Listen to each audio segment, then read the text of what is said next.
जैसे पति अपनी पत्नी के सारे शरीर के रहस्यों को जानता है, वैसे ही प्रभु सारे जीवों के सब कर्मों को जानता है। जिस घर में जाने पर घर वाले लोग देखते ही प्रसन्न हो और जिनकी आंखों में प्रेम न हो, उस घर में कभी न जाना चाहिए। उस घर से चाहे कितना ही लाभ क्यों न हो, वहाँ कभी नहीं जाना चाहिए। यदि मनुष्य एक स्थान पर घर करके बैठ जाए तो वह वहाँ की माया ममता में फंसकर उस प्रभु के घर से विमुख हो जाता है। इसके विपरीत यदि मनुष्य घर छोड़ देता है तो उसका घर बिगड़ जाता है। इसलिए कवि का कथन है कि भगवान राम के प्रेम का नगर बनाकर घर और वन दोनों के बीच समान रूप से रहो, पर आसक्ति किसी में न रखो। पपीहा वास्तव में बड़ी ऊंची जाति का है, जो नीचे जमीन पर पड़ा हुआ पानी नहीं पीता। वह या तो बादल से ही पानी मांगता है या अपने शरीर पर दुख ही झेलता रहता है।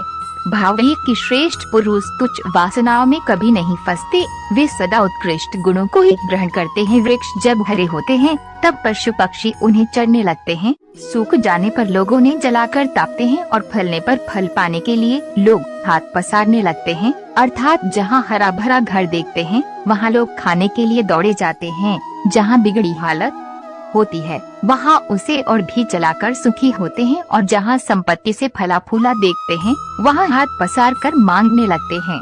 तुलसी कहते हैं कि इस प्रकार जगत में तो सब स्वार्थ के ही मित्र हैं, परमार्थ के मित्र तो एकमात्र श्री रघुनाथ जी ही हैं। सज्जन और रसदार फलों वाले वृक्ष दूसरों के लिए फलते फूलते हैं, क्योंकि लोग तो उन वृक्षों पर या सज्जनों पर इधर से पत्थर मारते हैं, पर उधर से वे उन्हें पत्थरों के बदले में फल देते हैं। भाव ये है कि सज्जनों के साथ कोई कितना ही बुरा व्यवहार क्यों न करे, पर सज्जन उनके साथ सदा भला ही व्यवहार करते हैं। मांग कर भी अपने मान को बचाए रखना, साथ ही प्रिय से स्वाभाविक प्रेम भी बनाए रखना, ये तीनों बातें तभी अच्छी लग सकती हैं जबकि व्यक्ति पपीहे के समान आचरण अपने व्यवहार में लाए। पपीहा बादल से पानी की बूंदों की प्रार्थना भी करता है और अपने स्वाभिमान को भी बनाए रखता है, क्योंकि उसके हृदय में बादल के प्रति सच्चा प्रेम है। वह बादल के सिवा और किसी से कुछ नहीं मांगता।